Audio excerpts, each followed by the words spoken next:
नमस्कार। आज हमारे पॉडकास्ट में मैं ऐसी शख्सियत से बात कर रहा हूँ जो कई बार आदमी को कहते हुए और ना कहते हुए भी मुझे ऐसा लगता है कि मैम एक मेंटर के रूप में इस पूरे एरिया में जाने जाते हैं। आज फ्रेम में आप मैम को देख के पहचान पा रहे होंगे, madam Sumedha Kataria. She was a former bureaucrat, but bureaucracy was not her field. I can say कि उनका she was a teacher basically, और उनका काम करने का स्टाइल भी टीचिंग की तरह ही रहा है। Almost around 7 years of her experience in college as English teacher, और उसके बाद 33 years of a long journey of bureaucratic life, जिसमें से मेजरली हमने उनको इसी एरिया में काम करते हुए देखा। और आज जब मैं उनसे बात कर रहा था तो उन्होंने मुझको एक बात कही कि देखिए सौरभ, आप मुझसे उन चीज़ों के बारे में जब बात करेंगे वो तो बहुत लोग कर रहे हैं और काम चल होता रहता है, it is a ongoing process. So we will speak where we can be so beneficial, and I already worked and I have seen people working and affecting, society is benefiting out of it। तो हम लोग उसी तरह की चीज़ों पे discussion करेंगे। और मुझे उस कोट देते हुए बड़ा अच्छा लग रहा है जब स्वामी विवेकानंद जी ने एक बात कही कि तुम स्वयं भाग्य के निर्माता हो, और जब तुम अपनी अपार शक्ति को पहचान जाओगे तो तुम बहुत सारी ऐसी चीजें कर पाओगे जिससे तुम्हें समाज में और पूरे देश में उसका लाभ मिलेगा। तो उसी से मैं प्रेरणा लेते हुए जब मैंने मैडम से पूछा तो मैडम ने कहा कि देखो, मैं तुमसे ऐसी चीज़ों पे बात करना चाहूँगी जो बेसिकली ऊर्जा देती हूँ, जो बेसिकली आध्यात्म की संवाद के रूप में देखा जा सकता है, और वो एक चेतना की यात्रा होनी चाहिए, जो उनका एक अपना फील्ड और जिस तरह की बात करना चाहते हैं। तो मैडम, मेरा सबसे पहला ये जानना, और मैं चाहता हूँ आपसे जानना चाहता हूँ कि आप इसको कैसे डिफाइन कर रही हैं कि ये जो यात्रा है अध्यात्म क्या है, और हमें ये समझना बहुत ज़रूरी है कि इसमें से हम ऊर्जा कैसे ले पाते हैं। अ, सौरभ जी, ये यात्रा है, अंदरूनी यात्रा। जहाँ जहाँ भी जिंदगी में हम रुकते हैं, ठहरते हैं या रोक दिए जाते हैं, कोई आघात भी हो सकता है, कुछ खोना भी हो सकता है, बहुत प्रेशियस कुछ जब हम खो देते हैं तो कहीं हम रुकते हैं।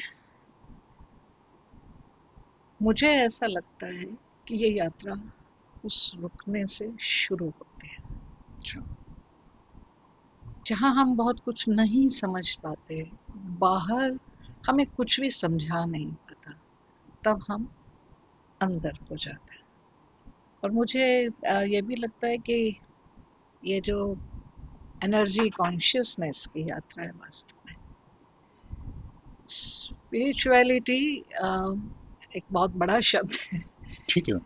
लेकिन मैं उसको ऊर्जा के दायरे से ही, अ, ऊर्जा के दृष्टिकोण से ही विशेष रूप से इस यात्रा को देखती हूँ कि ये बहुत गहरी और अंदरूनी यात्रा है, और हर एक की ये निजी यात्रा होती है। इसमें हम ये नहीं कह सकते कि उसका अनुभव ही ये अ, मेरा अनुभव बन सकता है। तो इसमें एक निजता का एक अलग स्वरूप है। ठीक। अध्यात्म भी मेरे दृष्टिकोण में, अध्यात्म एक सतत यात्रा है, अच्छा। निरंतर चलने वाली। कौन कहाँ तक पहुँचता है, वो अ, हर एक का अपना अपना गति और अपना अपना दृष्टिकोण होता है, उस मापदंड अपने अपने होते हैं। लेकिन I feel spirituality is an inner journey. Okay madam, अब जब आप इनर जर्नी और इनर्शिया की बात, इन जर्नी मीन्स एंड इसके अंदर से जो पावर आप जनरेट कर रहे हैं तो वो एक इनर्शिया भी पैदा करता होगा। अगर उस तरह की जर्नी को हम देखते हैं तो एक चेतना का रूप उसमें जरूर नजर आता होगा। तो मैडम, आप आज के दिन, मैं क्योंकि देखिए इन सारी बातों का एक सबसे बड़ा सबल प्रयास तो यही रहना चाहिए कि वो आज के दिन इस तरह की यात्राओं में या इस तरह की सोच के साथ how society is going to be affected, और सोसाइटी को किस तरीके से इसमें सोचना चाहिए। देखिए, व्हाट इज अ सोसाइटी? समाज भी तो हम सबसे बना है ना। और चेतना, जिसे हम कॉन्शियसनेस कहते हैं, कॉन्शियसनेस से एमिनेट होती है हमारी एनर्जी, राइट?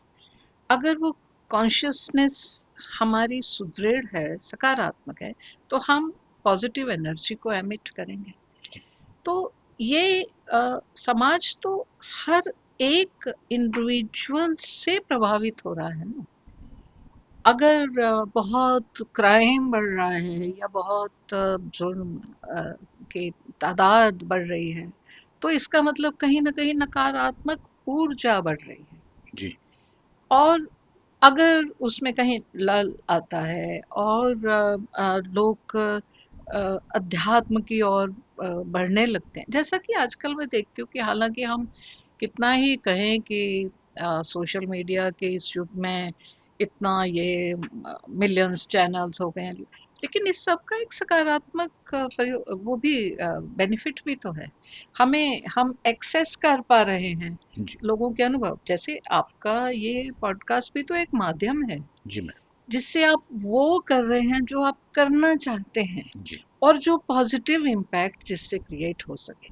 उसी दृष्टिकोण से अगर बहुत सारे लोग इस तरह से पॉजिटिव एनर्जीज को एमिट करेंगे तो समाज तो बेहतर बनता ही है।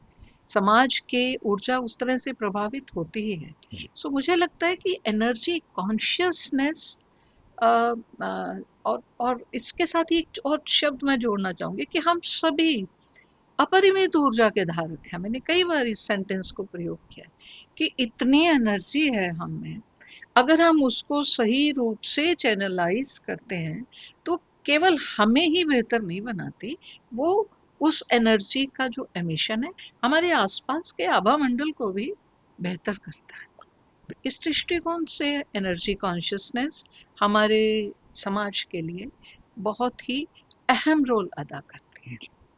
मैडम मैं यहीं से आपको आगे ले जाता हूँ।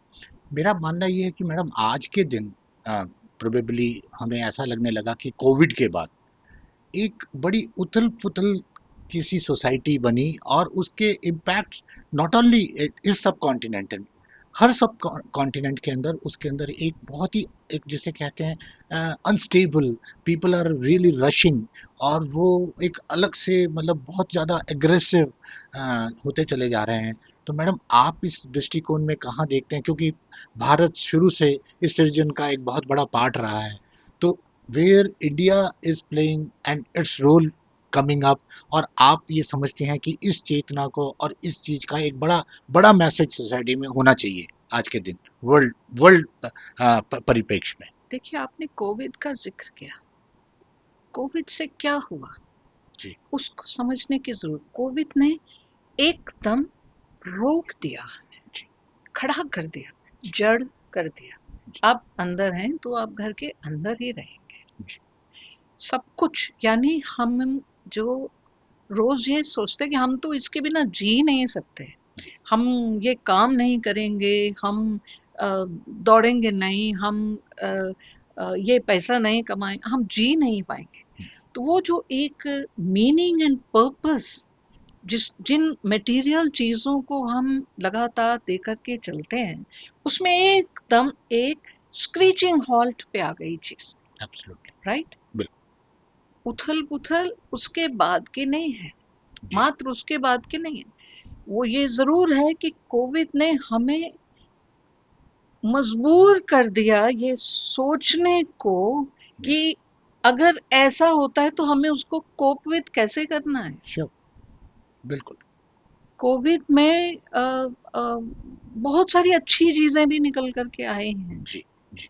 परिवारों में अलग सी चेतना आई है, जी। अलग सा मेल मिलाप आया है, जी। और एक एक सानिध्य जो दुर्लभ होता जा रहा था, जी। उस सानिध्य ने कहीं ना कहीं और करीब लाए हैं परिवारों जी। को। लेकिन जो दूसरी तरह के चैलेंजेस हैं, जिसे मैं दुनियावी चैलेंजेस कहूँ, जी। और उसमें वो तो हमेशा से रहे हैं। हम कोविड के बाद की उथल पुथल की ही बात क्यों कर रहे हैं? हम ये उथल पुथल हमेशा से थी। जी। नेगेटिव एनर्जीज हमेशा से असर्टिव रही हैं। शायद ये हो सकता है कि उस ठहराव के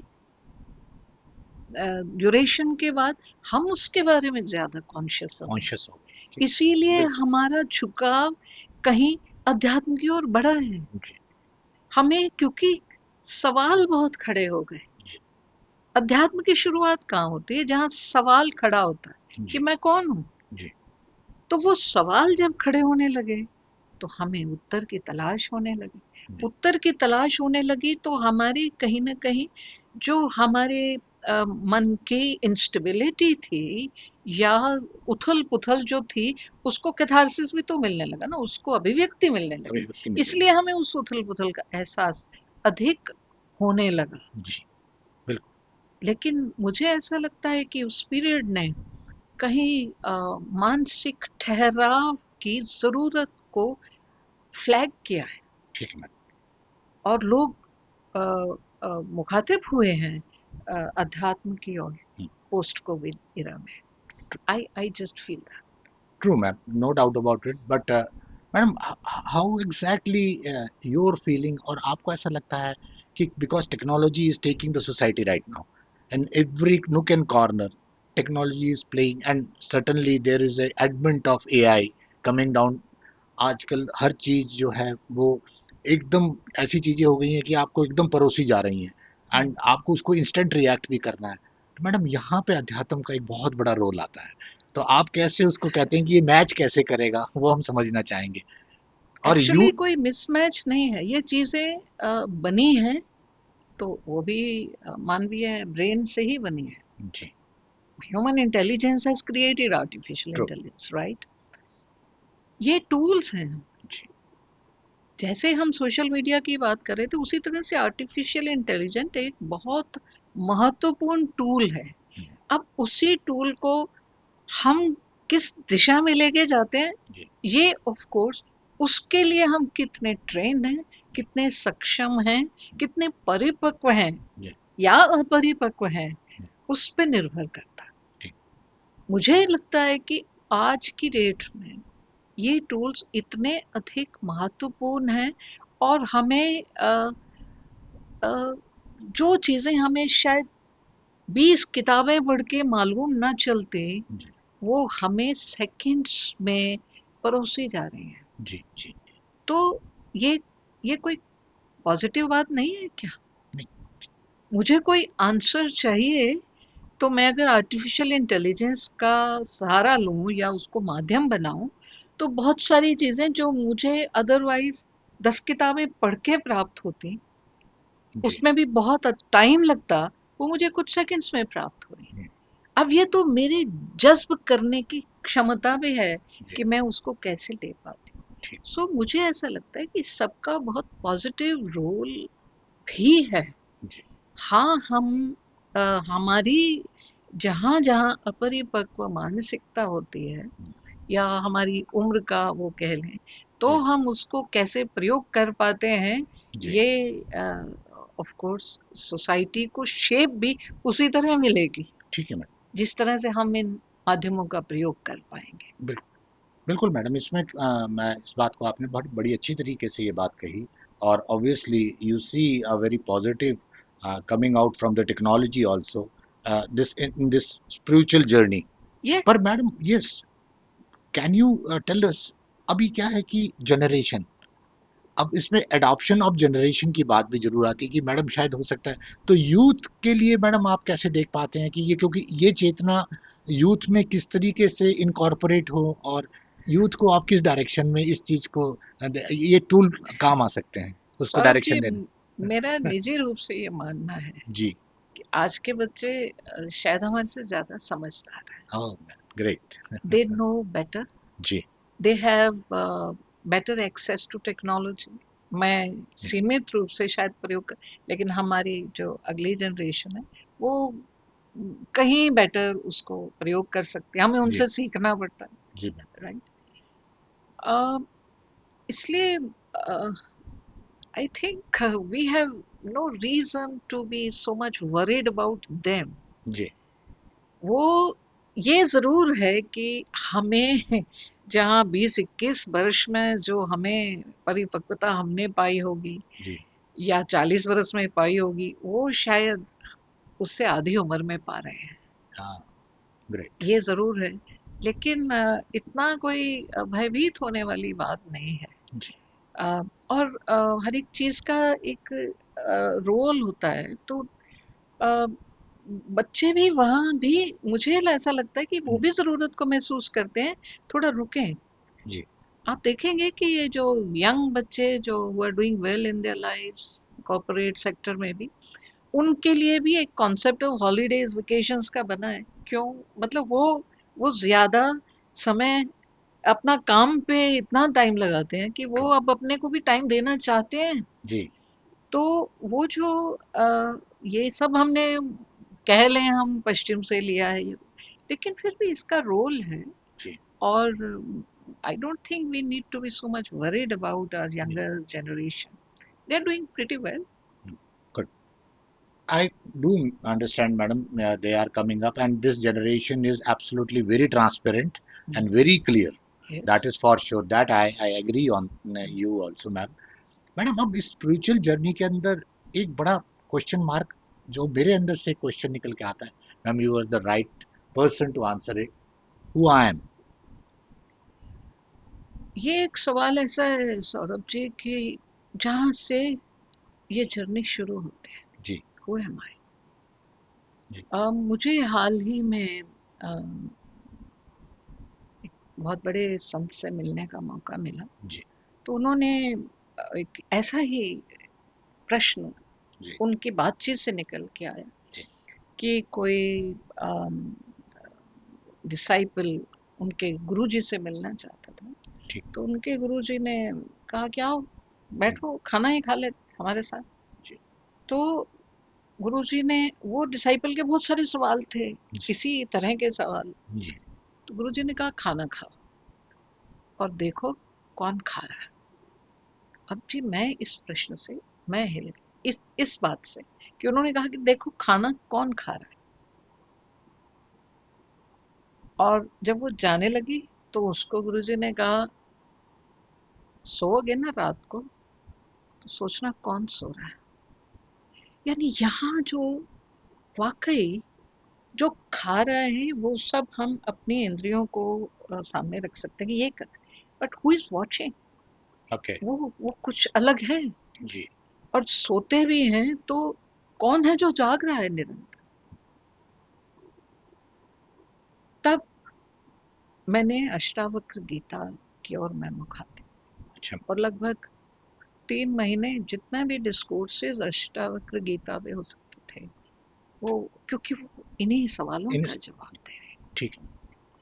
तो हु एम आई एक इतना अहम सवाल है। वो हर एक को किसी पॉइंट ऑफ टाइम पे जी अलग अलग तरीकों से आदमी उसको फेस करता है। ठीक। तो यहाँ हमारा ज्ञान भी हमें रास्ता दिखाता है, हमारे स्क्रिप्चर्स भी, ऑफ कोर्स सत्संग भी गुरुओं का, उनका प्रवचन भी। तो वो ये प्रश्न, I think it's the most critical of all the questions. Okay. The journey starts from here. और ट्रू। जब हम इसके उत्तर को पाने की चेष्टा करने लग जाएं, तो इसका मतलब हम अध्यात्म में गहरे उतर रहे हैं। ठीक। हम अध्यात्म में गहरे उतर रहे हैं, उसमें हमारा ज्ञान भी, उसमें हमारा धर्म भी, हमारा सोच का नजरिया भी, जी हमारी रिसेप्टिविटी भी, हम कितना ग्रहण कर सकते हैं। जी और अंततोगत्वा जो उपजना है जी। वो, मैं कहीं ओशो को भी सुन रही थी, तो वो कहते हैं कि दृष्टा भाव में भी बहुत अहंकार है। अच्छा। तो जो मैं हूँ हुँ, वो वास्तव में साक्षी है, वो दृष्टा भी नहीं है, वो जी। साक्षी है। हुँ, तो ये जिसमें गीता पे भी विस्तृत रूप से सारा एक खोल खोल के भगवान कृष्ण ने अर्जुन के समक्ष रखा है, काम क्रोध लोभ मोह अहंकार, वो सारे सवाल यहाँ आके एकत्रित हो जाते हैं। ठीक है मैडम। और उनके जवाब जो है हमें एक एक करके अपने निजी अनुभवों को ही चीर-फाड़ करके जी। हम उनसे जब निकलते हैं तो शरणागति का मार्ग शुरू यहाँ से होता है, गुड। सरेंडर का। ग्रेट। मैडम मैं उसको कंप्लीट इसी तरीके से कर पाऊंगा जितनी मैं आपकी बात को, क्योंकि हम लोगों तक इतनी बड़ी बात हमें समझ में आती है, वो यही समझ पाया मैं कि who am I, it is who where I should believe, what I am, it's not a big, I have to yes, believe who. Yes. So that is what I am just concluding on this issue. Madam एक आखिरी सवाल की ओर मैं जाता हूँ, क्योंकि ये सवाल मुझे ऐसा लगता है कि शायद अ, मैं आपको कहीं ना कहीं से मैं आपके बारे में जान पाया कि आप कर क्या रही हैं, तो तब मुझे ये पता लगा कि शायद आजकल आप थोड़ा बहुत आपका एस्ट्रोलॉजी की और एक रुझान बना है, और हाँ, आपने ये कहा कि एस्ट्रो माइंडफुलनेस, आई देखिए, could not understand that what was this word, और ये कौन सा तरीका है मैडम ध्यान का? मैं अ, बहुत सालों से मैं एस्ट्रोलॉजी सीखना चाहती थी, समय सा नहीं मिला था। ठीक।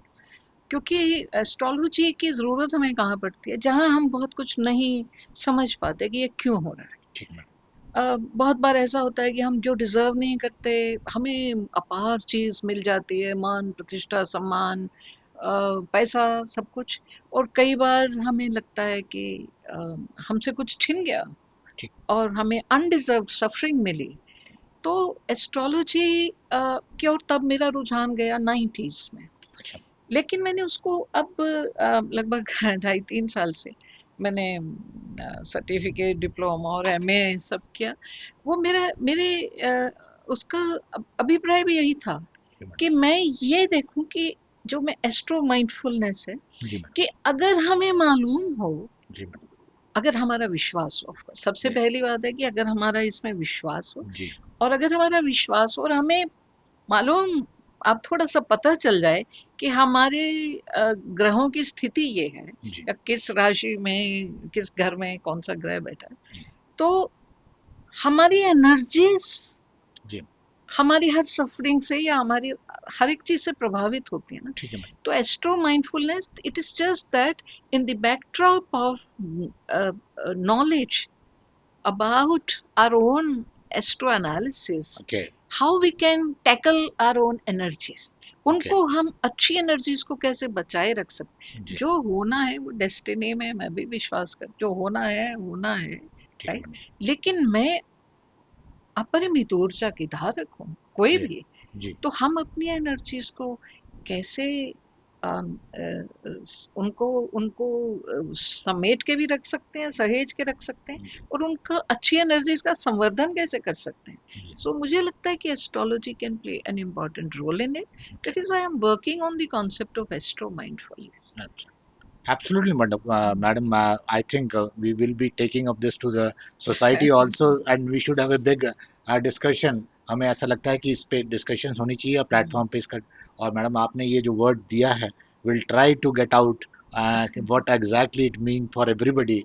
एंड मैडम यू केम, आपने अपना इतना समय हमको दिया, वी आर सो ब्लेस्ड कि आपने हमें ये बताया और हमें जानने की हमने कोशिश करी कि ये अध्यात्म की यात्रा जो है वो एक्चुअल में कॉन्शियसनेस कैसे क्रिएट करती है। We were so happy. मेरे जो दर्शक हैं, वो जो सुनने वाले हैं, वो इससे बहुत लाभान्वित होंगे, मुझे ऐसा लगता है। मैडम आप हमारे पॉडकास्ट में आए, we are so thankful to you. नहीं थैंक यू सौरभ वेरी जी, much ma'am. Pleasure is all mine, और मेरे लिए ये बहुत बड़ा सम्मान है, और हमें आपसे मिलना हमेशा ही अच्छा लगता है, आपसे बातचीत करना भी। और ये जो माध्यम आपने चुना है, ये बहुत अहम माध्यम है। आपको हार्दिक शुभकामनाएं। मैं तो एक नोविस हूँ, एक just a beginner in the sphere of spirituality, so I'm just नहीं, आपकी हम्बलनेस है madam, we always feel like we feel so happy to be with you, and we learn lot of things from you and in our journey. So so thankful to you. Thank you very much, ma'am. thank you so much.